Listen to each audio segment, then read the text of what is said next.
चलिए, okay students, कैसे हैं आप सब लोग? आई होप आप सब बहुत अच्छे हैं, बहुत अच्छे वर्क कर रहे हैं, सारी चीज़ों को अच्छे से देख रहे हैं, मैनेज कर रहे हैं। तो चलिए, हमारे पास एक यहाँ पर टॉपिक है, that is data handling.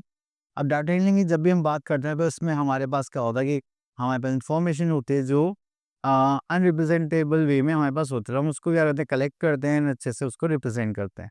That is our data handling part. अगर आप लोग यहाँ पर देखेंगे तो सबसे पहले आता है हमारे पास collection of data, then representation of data, then drawing useful information just like bar graph and probability। तो चलिए यहाँ पर आ जाते हैं हम अपने कलेक्शन ऑफ डाटा पर। यहाँ पर आता है हमारे पास कलेक्शन ऑफ डाटा। तो कलेक्शन ऑफ डाटा यहाँ पर दो टाइप के डाटा होता है, primary data and secondary data. When the information is collected by the investigator himself, then it is for specific purpose and the data is called primary data. And sometimes it is not possible for the investigator to himself to collect the data due to lack of time, money and resources, then the data collected by someone else, ठीक है, और हम उसको क्या use करते हैं, अपनी investigation purpose से यूज़ करते हैं, that is a secondary data. जो ऑलरेडी कलेक्टेड डाटा होता है that is a secondary data, और जो हम खुद अपने लिए अपने आप कलेक्ट करते हैं that is a primary data. तो हम यहाँ पर आता है data publish by research organisation, data publish by international organisation, या data publish by central state government. अब देखिए हमारे पास पॉपुलेशन कितना है, वो कौन करता है, हमारी गवर्नमेंट करते हैं, that is a secondary data. और हम अपना एग्जाम देते हैं, खुद पढ़ के देते हैं, that is a primary data. ठीक है, तो चलिए नेक्स्ट आता है हमारे पास representation of data. Representation of data में हमारे पास जो रो और अनग्रुप डाटा होता है उसको हम क्या करते हैं, रिप्रेजेंट करते हैं। तो इस टेबल के फॉर्म में, तो उसको बोलते हैं फ्रीक्वेंसी डिस्ट्रीब्यूशन टेबल। तो यहाँ पर हमारे पास एक चीज़ होती है जस्ट लाइक रेंज। रेंज क्या होते हैं, हमारी highest value minus lowest value. तो जब भी हमें कोई रेंज निकालनी होती है तो हम शॉप पर जाते बोलते हैं ना कि इस रेंज में दिखा दो, उसका मतलब लोएस्ट इतना है एंड हाईएस्ट इतना है, तो अब इसके बीच में जो भी होगा वो that is our range. Drawing useful information. Useful information में हमारे पास क्या होता है, एवरेज। एवरेज में हमारे पास यहाँ पर हम थ्री टाइप्स ऑफ एवरेज निकालते हैं, arithmetic mean, median and mode. तो ये हमारे एवरेजेस के मेथड्स हैं। ठीक है, तो अर्थमेटिक मीन की बात कर रहे थे, most common representative value of the group of observation is arithmetic mean. अगर आपको पूरी ग्रुप को रिप्रेजेंट करना है तो हम क्या निकालते हैं, अर्थमेटिक मीन निकालते हैं। इसको कैसे करेंगे, sum of the observation, number of observation use करके। ठीक है, तो चलिए इस फॉर्मूले को याद रखेंगे, अभी हम आगे करेंगे। नेक्स्ट आता है arithmetic mean of group data. तो यहाँ पे ग्रुप डाटा में हम क्या करेंगे, मीन निकालने के लिए एफ आई एक्स आई करेंगे। ठीक है, जितने भी हमारे पास होंगे देन सम ऑफ फ्रीक्वेंसीज हम यहाँ पर यूज़ करेंगे।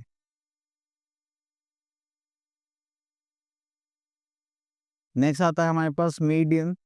तो मीडियन में जाएंगे तो यहाँ पे लिखा है median is measure of centre tendency use for unevenly distributed data.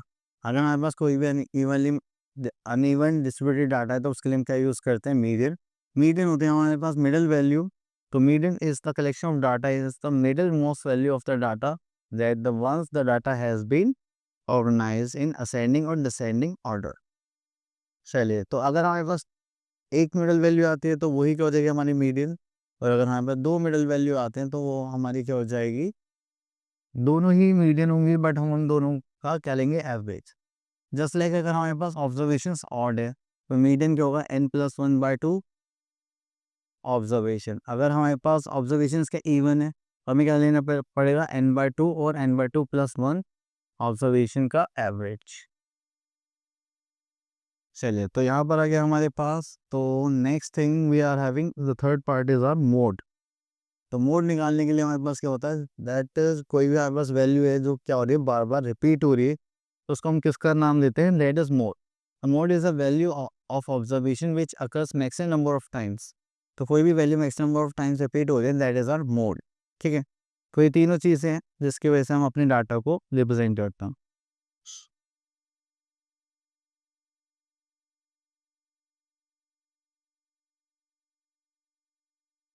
चलिए यहाँ पर आते हैं 13.1 पर। तो यहाँ पर देखते हैं हमारे पास following are the ages in the following list is this. चलिए, तो यहाँ से हम एक क्वेश्चन ले लेते हैं पहले। क्वेश्चन नंबर 1,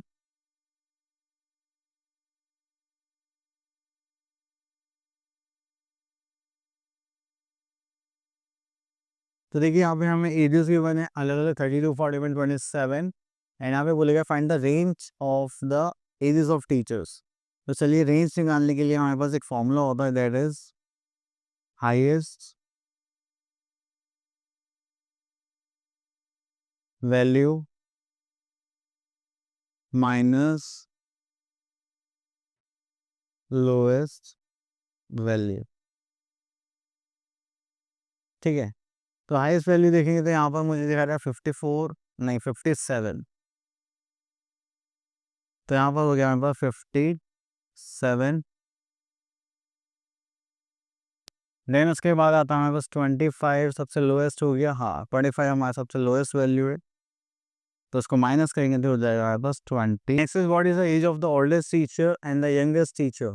तो ओल्डेस्ट टीचर की एज देखेंगे तो that is 57 and youngest teacher होगा हमारे पास that is 25 years. What is the mean age, अब हमें मीन निकालना है। चलो मीन निकालने के लिए हमारे पास यहाँ पर एक फॉर्मूला था, that is mean equals to sum of observations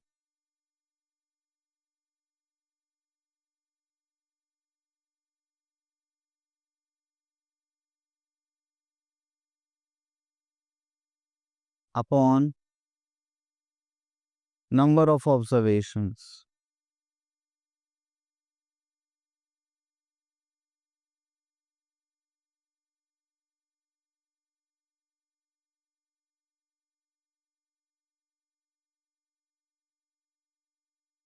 ठीक है, चलिए तो यहाँ पर देखेंगे हमारे पास जो नंबर्स हैं दैट इज 32, 41, 27। चलिए एक बार यहाँ पर नंबर्स लिख लेते हैं। तो दिस इज 32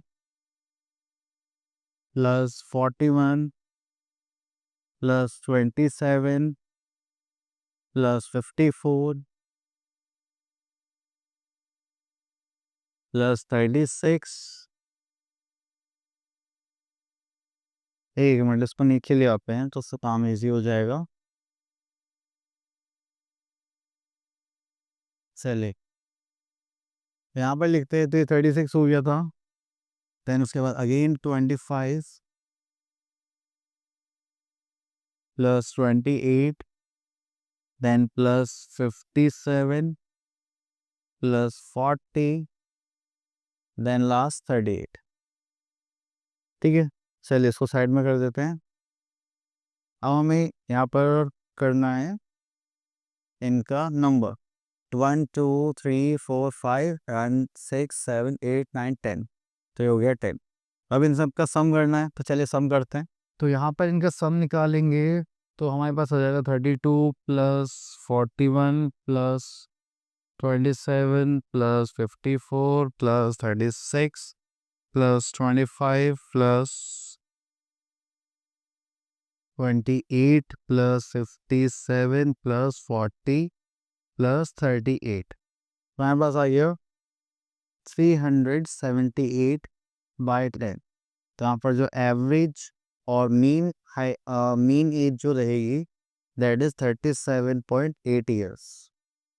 तो हम यहाँ बोल सकते हैं जो हमारा मीन एज है, मतलब टीचर्स की जो मीन एज है दैट इज 37.8 ईयर्स।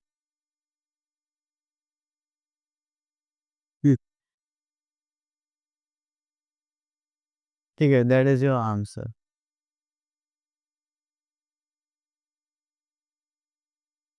चलिए इतना रहने के बाद फिर हम और देखते हैं। तो मीन हमने निकाल लिया जैसे भी निकाला है, ठीक है।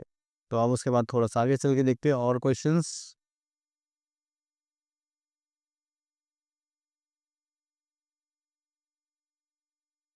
ओके, तो यहाँ पर आता है find the mode of the following data. तो मोड निकालते हैं। ठीक है, मोड निकालने के लिए हमारे पास सबसे इजी कॉन्सेप्ट होता है कि आपको देखना है कि मैक्सिमम टाइम्स कौन सा नंबर रिपीट हो रहा है। आप देखें यहाँ पे 13 है, 13 टू टाइम्स हो गया, 14 टू टाइम्स हो गया, नहीं 3 टाइम्स। तो यहाँ पर जो मॉडल वैल्यू हो गई दैट इज कितनी हो गई 40। ठीक है, चलिए देन उसके बाद आता है find the mean median mode. ठीक है, मीडियन के लिए हम वही अपना nth टर्म लगाएंगे। तो यहाँ पे देखते हैं कितना होगा 1 2 3 4 5 6 7 8 9 10। तो आपको यहाँ पे फिफ्थ और सिक्स टर्म को ऐड करके एवरेज निकालना पड़ेगा, जैसे हमने ऑलरेडी डिस्कस कर रखा है। तो चलिए अब उसके बाद स्टार्ट करते हैं बार ग्राफ पर। ओके,